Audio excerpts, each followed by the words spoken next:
goes again. It almost looked like there was an exchange of words for a second there. Tough to tell from our vantage point, but again, we're watching it.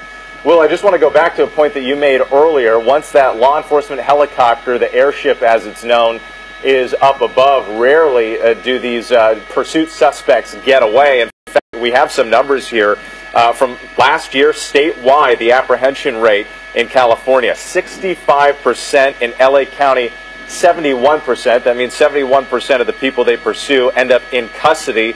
Most of those who actually get away, these are folks, these are much shorter pursuits, like within the first 5-10 minutes before the airship gets overhead.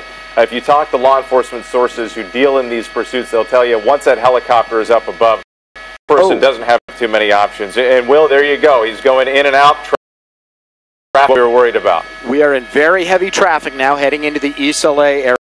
Outbound side of the 5. Basically, this is the East LA interchange, and it is nothing but heavy traffic up ahead. So far, when this driver has been hampered by heavy traffic, he's showed no resistance to driving on the right shoulder there, and that's what we're seeing now. Boy, he's even going off the road here on the southbound side of the 5. This is just right in the East LA interchange. Boy, and he's not trying to get back on the freeway. It looks like this may be ending now. Southbound side of the 5. Oh, he's going to hit that wall. He hit that K-rail. Hit that K-rail. The driver's out. He's running. And there he goes on foot. We just want to remind our viewers here, we're following this. We are also streaming this for free on the NBC LA app and NBCLA.com. At 10 o'clock, the top of the hour, we're going to have to go back to the Today Show for a special report on Frank Gifford, Kathy Lee, and Hoda. So we're going to continue to stay on the air on the NBC LA app and NBCLA.com. In the meantime, let's get back to Will. Will, do you see? I see officers on foot now, but pursuing the suspect in the trees. Right. He's under the trees here. Again, this is right off the side of the 5 freeway where it meets the 10 in the East LA interchange. We see officers on foot. He's done a pretty good job of hiding in those trees there. But they are certainly going to be all over this guy as he moves the neighborhood. If he's getting over any kind of fence there, we'll keep an eye open here too.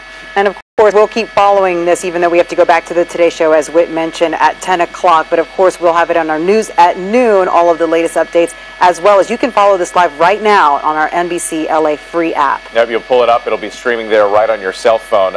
Will, this is kind of worst case scenario for the officers here in that somewhat losing the suspect in the trees, they lose their aerial vantage point from the airship there, and now we're all just kind of staring at this wide space wondering where he went.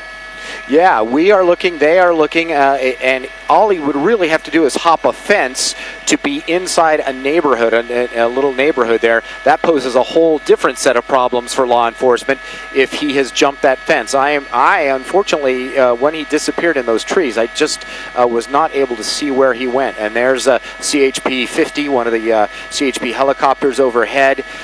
And we are understanding they're making contact with the suspect right now somewhere in this foliage. So we're going to try to lock that down. All right, as we continue to follow this, again, I want to remind our viewers that we are going to go back to a special edition of the Today Show, Kathy Lee and Hoda, and the death of Frank Gifford, the NFL Hall of Famer, the broadcaster, former USC Trojan. We're going to go back to that in the meantime. We are streaming live right now on the app and NBCLA.com. Stay with us.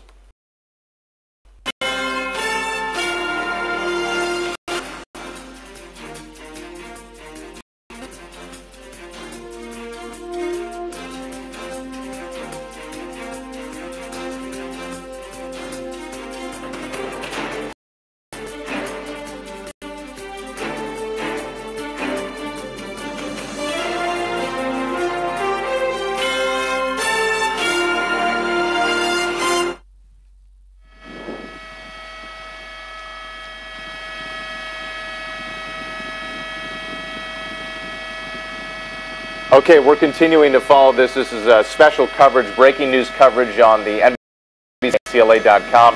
This is a pursuit we've been following. You're hearing Will Kohlschreiber up in News Chopper 4. Forgive us. Will, remind our viewers what just happened here. That box truck we were following, reported stolen, slammed into a K-rail, and the driver took off on foot. that slammed into the K-rail there, something obviously in the back of it, some sort of cargo. CHP units here on the scene. The guy jumped across that transition road from the between the 10 and the 5 here, and now we're just trying to lock down exactly his location because he went under some trees to evade the officers who were pursuing him. It sort of vanished into the woodwork here, although we do understand that the officers have made contact with that suspect, so we're just trying to lock that down right now. And again, just remind viewers where we are right now. I wanted to remind them that this all started from the Fresno area. This pursuit sometime earlier today came down from the Santa Clarita area, has moved through many different areas to land here at East LA area, where the suspect ran out of the box truck that he was driving. It's the part really where he found some resistance in terms of traffic. He had sort of like clean going on the southbound 5 as well as the 170, but then he gets to this area near downtown in East LA, gets traffic, runs into that K-rail, and then leaves the box truck. It was sort of an odd maneuver. It looked like he was trying to sort of cheat the median there and went over on the dirt and looked like he tried to join the next freeway there and slammed into the K-rail and then just rolled out of the passenger side door and took off on foot. We lost him in the trees, but again, we've been told that the CHP may have him cornered someplace and might be taking him into custody. We're trying to get this. It's very difficult when a suspect takes off on foot. Sometimes you can lose him in the trees, so we're trying to establish right now. But hopefully this is coming to a quick conclusion here. We saw some CHP officers over by the box truck as well. It seems to be the side of that truck. When we saw it driving, wobbling everywhere, there's no indication of what was in at all. We are now hearing that the suspect is definitely in custody right now as we're watching the CHP officers look at what was in that truck. Also important to know if he may have been taking something. We know that it was a stolen vehicle or reported as a stolen vehicle, but what else? What was the motivation behind this driver driving that far of a distance and leading cops on such a pursuit? Right now they're looking into that as well. So once they have the suspect in custody in a different location, they're also trying to assess what's happening there. As well as you can see more officers in the streets where possibly the suspect went running around, and we are told that he is in custody at this time. Yep, and our producer's telling us that the officers, let's see, this looks like it's he's in the back of this car, we're being told right now by our producer in the booth. Again, we lost him in the trees there for a moment, but CHP officers, also LA County Sheriff's Department, all able to take him into custody a short time after that brief foot pursuit. Now in the back of the car, originally, again, this box truck reported stolen out of Lemoore, California. If you can get around that tree, he's standing there. This is near Fresno and ending here in East LA. We'll have much more coming up on the NBC4 News at noon. Then we'll see you back here for another local news update in about 25 minutes. The chase is over, but the story is just beginning. Who was behind the wheel? And will they get the justice they deserve? We'll stay with it